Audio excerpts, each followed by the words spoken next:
बात करो, एक जने बात करो।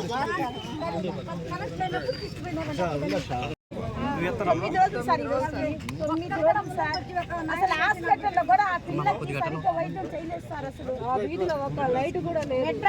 పెద్ద హాస్పిటల్ పై మేము ఫస్ట్ అక్కడ అక్కడ కూడా పట్టించుకోలేదు. ఆ పిల్లలు ఇప్పుడు మళ్ళీ మా చెన్నై చేపించారు. చెన్నైలో కూడా ఎలా సాధించారని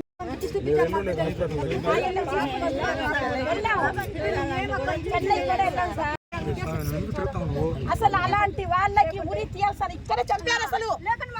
ఆడపిల్ల 6 గంటలకి ఆడపిల్ల చేస్తే ఇక్కడ చంపారు అసలు. మాకు 6 గంటలకి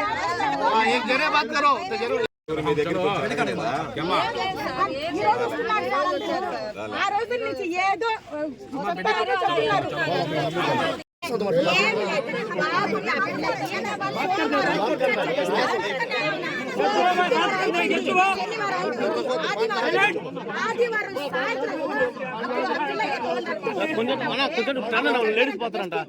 ఆ పిల్లకి కిడ్నీలో చెడిపోయింది. 3 రోజులు అప్పుడు వాళ్ళు చెప్పారంట మద్రాసు తీసుకుపోయినట్టే. వాళ్ళు ఎన్నో చేశారు. హాస్పిటల్ లేవా? అంత దిగజారిపోయింది. ఏం చేస్తుంది సార్? ప్రభుత్వం పట్టించుకోలేదు కాబట్టి అందరం వచ్చాం ఆ బిడ్డ కోసం. ఆ బిడ్డని తెచ్చివ్వలేకపోవచ్చు, కానీ ఆ బిడ్డ పక్షాన మీరు కోరుకున్నటువంటి విధంగా పోరాడతాము. ఎవడైతే ఉన్నాడో వాడు అంతకంత మీరు చెప్పినట్టుగా ఆ కుటుంబాలు అంతకంత అనుభవించేటువంటి విధంగా ఆ బిడ్డ విషయంలో వదిలిపెట్టేటువంటి ప్రసక్తి ఉండదు.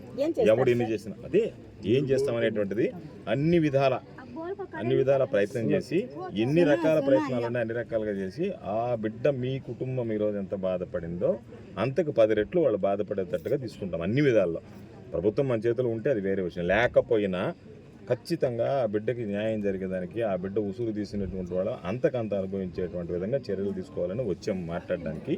ఖచ్చితంగా చేస్తాం తల్లి. ఆ బిడ్డని తెచ్చివ్వలేకపోవచ్చు, కానీ మిగతా అన్ని విషయాల్లో పోరాడతాం ఖచ్చితంగా. వారు చనిపోవాలి సార్. మా ముందు చనిపోయాలి సార్. వాళ్ళు ఈ రోజు ఆ పిల్లకి జరిగింది సార్. ఇంకో దగ్గర ఇంకో పిల్లకి నా కూతురు కూడా జరిగించామని ఎవరు చూశారు సార్? అలాంటి నా భర్తలు చనిపోవాలి.